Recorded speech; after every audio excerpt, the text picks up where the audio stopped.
നമസ്തേ. ഞാൻ doctor B G Gokulan, Thiruvalla Sudarshanam Ayurveda eye hospital and Panchakarma സെൻറ്ററിലാണ്. ഇന്ന് നമ്മൾ സംസാരിക്കാൻ ഉദ്ദേശിക്കുന്ന വിഷയം നേത്രാതിമർദ്ദം അഥവാ ഗ്ലോക്കോമ എന്ന പേരിൽ അറിയപ്പെടുന്ന അസുഖത്തെക്കുറിച്ചാണ്. കണ്ണിനകത്ത് ഒരു നിശ്ചിത അളവിൽ മർദ്ദം അല്ലെങ്കിൽ കണ്ണിനകത്തുള്ള ദ്രാവകം നിശ്ചിത അളവിൽ മർദ്ദം ചെലുത്തുമ്പോഴാണ് നമ്മുടെ നേത്രഗോളമായിട്ട് കണ്ണ് സ്ഥിതി ചെയ്യുന്നത്. ഇത് അളവ് കൂടിയാലോ അളവ് കുറഞ്ഞാലോ രണ്ടും കണ്ണിന് ദോഷം ചെയ്യുന്നു. കണ്ണെന്ന അവയവത്തെ തന്നെ ദോഷം ചെയ്യുന്നു. സാധാരണഗതിയിൽ അനുഭവപ്പെടാറുള്ളത് പലർക്കും പല കാരണങ്ങൾ കൊണ്ടും കണ്ണിനകത്തെ മർദ്ദം വർദ്ധിച്ചിട്ട് കണ്ണിനകത്തെ ഞരമ്പുകളെ, ഓപ്റ്റിക് ഡിസ്ക് എന്ന് പറയുന്ന കണ്ണിനകത്തെ കോടാനുകോടി ഞരമ്പുകൾ കണ്ണിനകത്തേക്ക് പ്രവഹിക്കുന്നുണ്ട്. അവയാണ് കണ്ണിലെ കാഴ്ചയെ നമുക്ക് സ്വീകരിക്കാനായിട്ട് പ്രാപ്തമാക്കുന്നത്. ഈ ഞരമ്പുകളുടെ വശങ്ങളിൽ ഈ മർദ്ദം അമിതമായ ബലം ഉപയോഗിച്ച് അതിനെ ഞെരിക്കുകയും വശങ്ങളിലുള്ള കാഴ്ച ക്രമേണ കുറഞ്ഞു വരികയും ചെയ്യുക എന്നുള്ളതാണ് ഗ്ലോക്കോമയുടെ ദീർഘകാലബന്ധിയായ ലക്ഷണങ്ങൾ. അത് തുടക്കത്തിലെ ചില രോഗികൾക്ക് കണ്ണിനകത്ത് വേദന, കണ്ണിനകത്ത് വെള്ളം നിറയുക, അസ്വസ്ഥത ഉണ്ടാവുക, കണ്ണിനകത്ത് ലൈറ്റ് നോക്കാൻ പ്രയാസം ഉണ്ടാവുക, അങ്ങനെയുള്ള ലക്ഷണങ്ങൾ കൊണ്ട് തിരിച്ചറിയാൻ സാധിക്കും. അങ്ങനെയുള്ളവ പെട്ടെന്ന് മനസ്സിലാക്കാനും അവയ്ക്ക് പ്രതിരോധം ഏർപ്പെടുത്താനും എളുപ്പമാണ്. നേരെ മറിച്ച് ചില ഗ്ലോക്കോമ വളരെ സൈലൻ്റായിട്ടാണ്, നിശബ്ദമായിട്ടാണ് നമ്മുടെ കണ്ണുകളെ ബാധിക്കുക.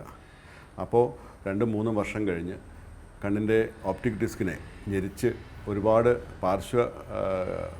പാർശ്വത്തിലുള്ള കാഴ്ചകൾ, വശങ്ങളിലുള്ള കാഴ്ചകൾ കുറഞ്ഞു കഴിയുമ്പോഴാണ് രോഗി മനസ്സിലാക്കുന്നത്. എന്നായാലും ആ ഒരു അവസ്ഥയിലും കാഴ്ച കൂടുതൽ മോശമാകാതെ ഒരു പരിധിവരെ നിലയ്ക്ക് നിർത്തുവാൻ അല്ലെങ്കിൽ കാഴ്ച മെച്ചപ്പെടുത്തുവാനായിട്ട് സാധിക്കാറുണ്ട്.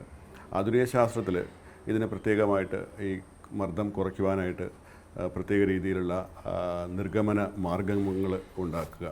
ഇപ്പോൾ ഐറിഡോട്ടമി അല്ലെങ്കിൽ അങ്ങനെയുള്ള സർജറി പോലുള്ള മെത്തേഡ്സാണ്, അല്ലെങ്കിൽ ഡ്രോപ്സ് ഉപയോഗിച്ചിട്ട് കണ്ണിനകത്തുള്ള മർദ്ദം കുറയ്ക്കാനുള്ള മരുന്നുകൾ ഉപയോഗിച്ചുകൊണ്ടിരിക്കുക. ഇവയൊക്കെയാണ് ചെയ്യുക. ഇങ്ങനെയൊക്കെ ചെയ്താലും കണ്ണിൻ്റെ മൊത്തത്തിലുള്ള കാണുന്നതിനുള്ള ഒരു ക്വാളിറ്റി യഥാക്രമം കുറഞ്ഞു വരികയാണ് കാണുന്നത്.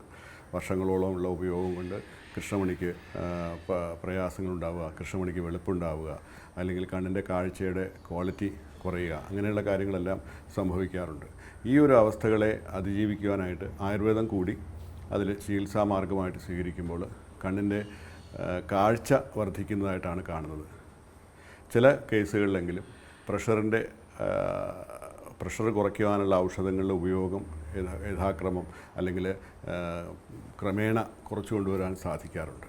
ഇതിലെല്ലാം ഉപരിയായിട്ട് ഗ്ലോക്കോമ മൂലം ഉണ്ടാകുന്ന പാർശ്വ കാഴ്ചകൾ വലിയൊരളവിൽ തടഞ്ഞു നിർത്തുവാനും മുന്നോട്ടുള്ള കാഴ്ചയുടെ തീവ്രത കുറച്ചുകൂടി വർദ്ധിപ്പിക്കുവാനും ആയുർവേദ ചികിത്സ ഉപയുക്തമാവുന്നുണ്ട്.